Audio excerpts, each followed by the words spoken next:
Hi everyone, welcome back to my channel. I hope you all are doing well. अभी NTA का एक notification आया है कि ज्वाइंट सीएसआईआर यूजीसी नेट का जो एग्जामिनेशन है उसके एप्लीकेशन फॉर्म की लिंक एक्टिव हो गई है और आप लोग एप्लीकेशन फॉर्म के लिए अप्लाई कर सकते हो। तो चलिए आज हम सीएसआईआर यूजीसी नेट के बारे में डिस्कस करेंगे। NTA will be conducting the joint CSIR UGC NET examination June 2021 to determine the eligibility of Indian national for junior research fellowship and lecturers, assistant professor in Indian universities and colleges in CBT mode, मतलब computer based testing exam होगा आपका। तो चलिए dates के बारे में discuss कर लेते हैं। Last date of successful fee transaction is 3 January 2022। Date of the exam 29 जनवरी से 5 जनवरी एंड 6 जनवरी के बीच में होगा। टाइम आपका एग्जामिनेशन का जो टाइमिंग है वो 2 शिफ्ट में होगा, morning shift and afternoon shift. आपका जो एग्जाम होगा वो कंप्यूटर बेस्ड एग्जाम होगा। एग्जाम का जो पैटर्न है उसमें एमसीक्यू टाइप्स के क्वेश्चंस पूछे जाएंगे। टोटल टेस्ट पेपर्स होंगे 5। मीडियम ऑफ पेपर आपका बायलिंगुअल ही होगा। तो candidates who desires to appear in joint CSIR UGC NET examination June 2021 may apply online on the website csirnet.nta.nic.in or www.nta.ac.in, and details of the course code, eligibility criteria, pattern of question papers are available on the information bulletin. अगर आपका science background है और आप CSIR UGC net के लिए सोच रहे हैं तो आपके लिए गोल्डन अपॉर्चुनिटी है। आप CSIR UGC नेट के लिए अप्लाई करें एंड JRF के लिए भी अप्लाई करें।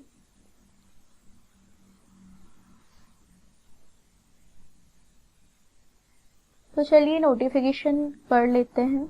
नेशनल टेस्टिंग एजेंसी के द्वारा जो नोटिफिकेशन जारी किया गया है उसमें आपके एग्जाम्स के बारे में सारी चीज़ें लिखी हुई हैं कि आपकी एलिजिबिलिटी क्राइटेरिया क्या है, फॉर्म फीस क्या है, आपको कैसे अप्लाई करना है, सारी चीज़ें इसमें दी गई हैं।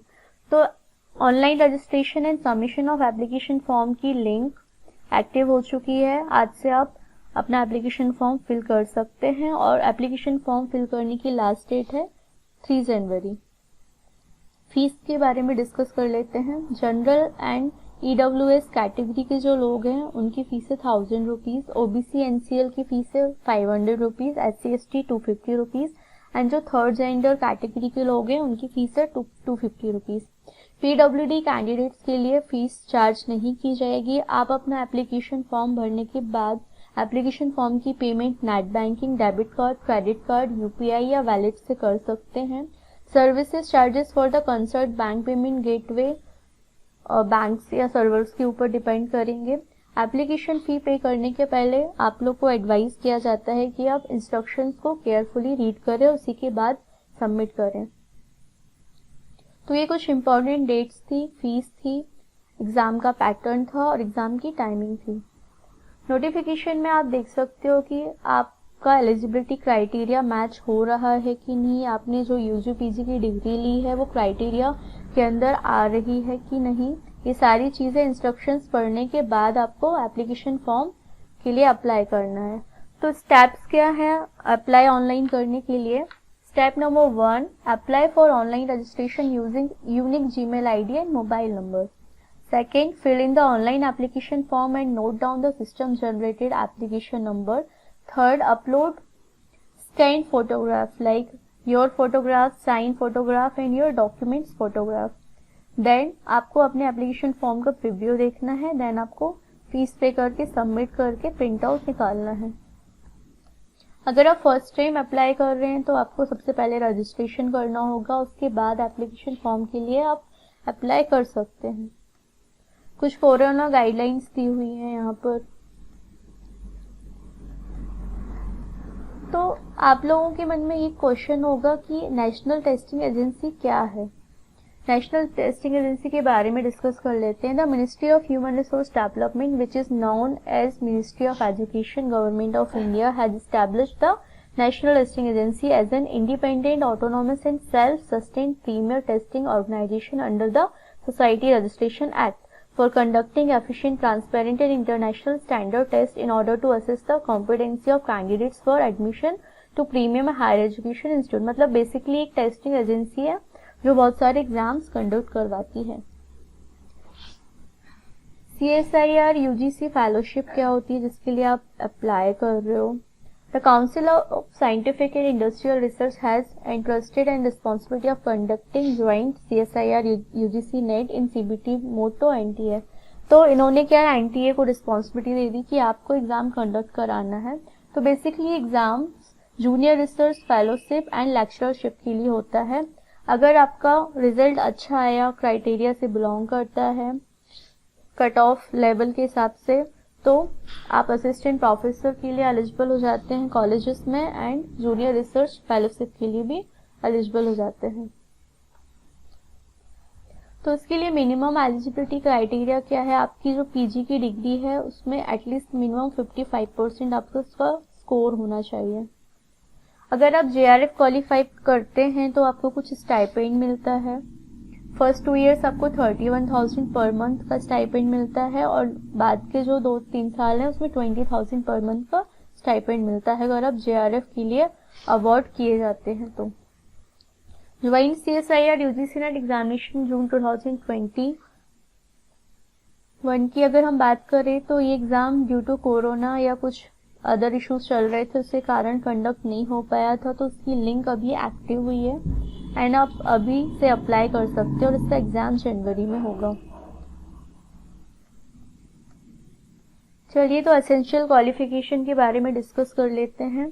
MSc और इक्विवेलेंट डिग्री या integrated BS MS BS 4 years BE BTech B Pharma MBBS with at least 55% marks for general and general EVS category.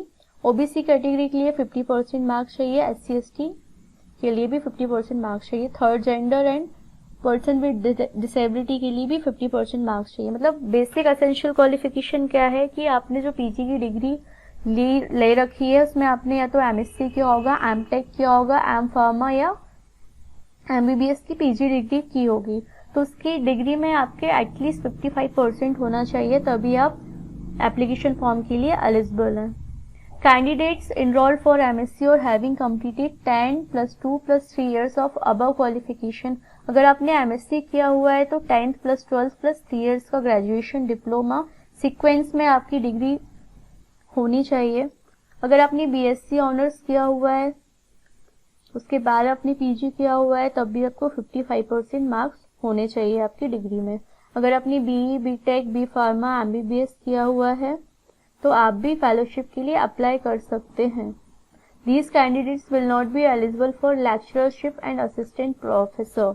मतलब आपने अगर बैचलर ऑफ इंजीनियरिंग करी है, bachelor of science, bachelor of technology, bachelor of pharmacy and MBBS के आप final year में हैं and आपका रिजल्ट अवेटेड है, तो वो स्टूडेंट्स भी फेलोशिप के लिए अप्लाई कर सकते हैं, लेकिन उनका PG अभी कंप्लीट नहीं है तो वो असिस्टेंट प्रोफेसर के लिए अप्लाई नहीं कर सकते हैं। BSc honours final year students जिनका रिजल्ट आने वाला है वो लोग एप्लीकेशन फॉर्म के लिए एलिजिबल नहीं है, सिर्फ BTech B Pharma and MBBS वाले लोग एलिजिबल हैं। तो चलिए एज लिमिट के बारे में डिस्कस कर लेते हैं। JRF के लिए जो मैक्सिमम एज है एप्लीकेशन फॉर्म अप्लाई करने की वो 28 ईयर्स है, और अगर आप SC ST third gender person with disability criteria के अंदर आते हैं तो आपको 5 साल की छूट है। अगर आप OBC नॉन क्रीमी लेयर में आते हैं तो आपको 3 साल की छूट है। लेक्चररशिप के लिए कोई अपर एज लिमिट नहीं डिसाइड की गई है अभी तक। मोड ऑफ एग्जामिनेशन आपका कंप्यूटर बेस्ड होगा। चलिए पैटर्न के बारे में डिस्कस कर लेते हैं। आपका जो CSIR UGC नेट का एग्जाम होने वाला है वो 3 सेक्शंस में डिवाइडेड है, 3 पार्ट्स में डिवाइडेड है। फर्स्ट पार्ट में 20 क्वेश्चंस होंगे, सेकंड पार्ट में 40 एंड थर्ड पार्ट में 60। टोटल आपके 120 क्वेश्चंस होंगे। Maximum number of questions to be attempt 15, 35, 25 and 75। अगर आप सही आंसर्स टिक करते हैं तो आपको 2 मार्क्स मिलेंगे, और अगर आप रॉन्ग आंसर्स क्लिक करते हैं तो 25% नेगेटिव मार्किंग होगी, मतलब 0.5 मार्क्स आपके डिडक्ट हो जाएंगे। सेक्शन सी में आपका 1 मार्क्स डिडक्ट होगा, पार्ट 1 एंड पार्ट 2 में आपके 25% नेगेटिव मार्किंग होगी। Earth and atmospheric ocean and planetary science के लिए उसमें भी 3 कैटेगरी हैं, part A, part B, part C. Total 150 question आएंगे। सही आंसर के लिए 2 मार्क्स मिलेंगे part A and part B में, पार्ट सी में 4 मार्क्स मिलेंगे। इनकरेक्ट आंसर्स के लिए part A and part B में 25% नेगेटिव मार्किंग है, पार्ट सी में 33% नेगेटिव मार्किंग है। लाइफ साइंस वालों के लिए भी part A, part B, part C में क्वेश्चन पेपर को डिवाइड किया गया है। सही आंसर के लिए आपको 2 मार्क्स मिलेंगे part A and part B में, पार्ट सी में 4 मार्क्स मिलेंगे। अगर आप गलत आंसर देते हो तो 25% मार्किंग है पार्ट ए एंड बी में, सी में आपका 1 मार्क्स डिडक्ट होगा। मैथमेटिकल साइंस के लिए भी सेम क्राइटेरिया है, part A, part B, part C में डिवाइडेड है। सही आंसर के लिए आपको पार्ट ए में 2 मार्क्स मिलेंगे, पार्ट बी में 3 मार्क्स मिलेंगे, पार्ट सी में 4.75 मार्क्स मिलेंगे। अगर आप रॉन्ग आंसर्स देते हो तो पार्ट ए में 0.5 मार्क्स मतलब 25% नेगेटिव मार्किंग होगी, पार्ट बी में 0.75 मार्क्स आपके डिडक्ट हो जाएंगे और पार्ट सी में नेगेटिव मार्किंग नहीं है। फिजिकल साइंस वालों के लिए भी अगर आप सही आंसर देते हो तो 2 मार्क्स पार्ट ए में, पार्ट बी में 3.5, पार्ट सी में 5 मार्क्स। और अगर आप रॉन्ग आंसर्स देते हैं तो पार्ट ए में 0.5 मार्क्स आपके डिडक्ट होंगे, पार्ट बी में 0.875 मार्क्स डिडक्ट होंगे, पार्ट सी में 1.25 मार्क्स डिडक्ट होंगे। वैसी क्राइटेरिया केमिकल साइंस का है, अर्थ साइंस का है, लाइफ साइंस का, मैथमेटिकल साइंस का है। तो नोटिफिकेशन की लिंक मैं आपको डिस्क्रिप्शन में मेंशन कर दूंगी, तो आप वहां से जाकर पूरा नोटिफिकेशन पढ़ लीजिएगा, नोटिफिकेशन को डाउनलोड कर लीजिएगा। मीडियम ऑफ एग्जामिनेशन होगा बाइलिंगुअल होगा, मतलब कुछ जो क्वेश्चंस इंग्लिश में है वो हिंदी में भी होंगे। मार्किंग सिस्टम का मैंने आपको बता दिया क्या क्राइटेरिया है। Subject codes 701 for chemical science, 702 for earth, atmospheric, ocean and planetary science, 703 for life science, 70 for mathematical science, 705 for physical science. तो आपकी पीजी और यूजी की डिग्री क्या है आप उसके बेस पे आप डिसाइड करोगे कि आप किस सब्जेक्ट के लिए एलिजिबल हैं। सिलेबस के बारे में अगर हम डिस्कस करें तो सिलेबस CSIR की वेबसाइट पर जाकर डाउनलोड कर सकते हैं। देखिए यहाँ पर लिंक दी हुई है, आपको इस पर क्लिक करना है। आपकी ह्यूमन रिसोर्स डेवलपमेंट ग्रुप की वेबसाइट ओपन हो जाएगी। यहाँ जाकर आप अपना सिलेबस डाउनलोड कर सकते हैं, या फिर मैं प्रोफाइल में लिंक मेंशन कर दूंगी तो आप वहां से सिलेबस को डाउनलोड कर सकते हैं।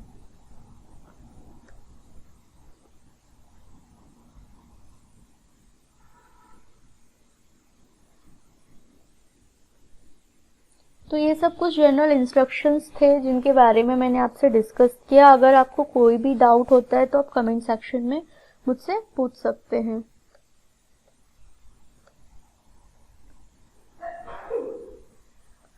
बेसिक जो डिटेल्स थी एप्लीकेशन फॉर्म भरने से लेकर एलिजिबिलिटी क्राइटेरिया तक हम लोग डिस्कस कर चुके हैं।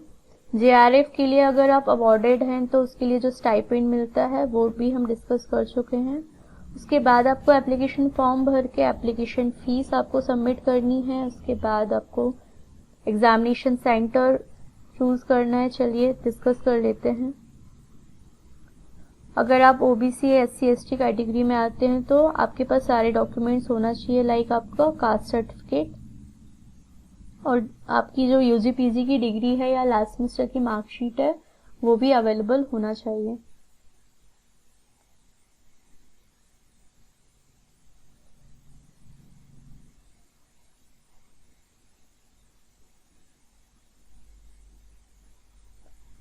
और ये जो नोटिफिकेशन है इसकी लिंक भी मैं डिस्क्रिप्शन में मेंशन कर दूंगी, तो ये पूरा नोटिफिकेशन आप डाउनलोड कर सकते हैं।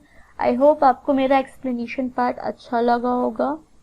अगर आप CSIR UGC नेट के लिए अप्लाई कर रहे हैं तो कमेंट सेक्शन में बताइएगा, और फॉर्म भरते समय अगर आपको कुछ भी प्रॉब्लम होती है, कोई भी डाउट आता है तो आप कमेंट सेक्शन में मुझसे पूछ सकते हैं। Thanks for watching my video. Bye bye.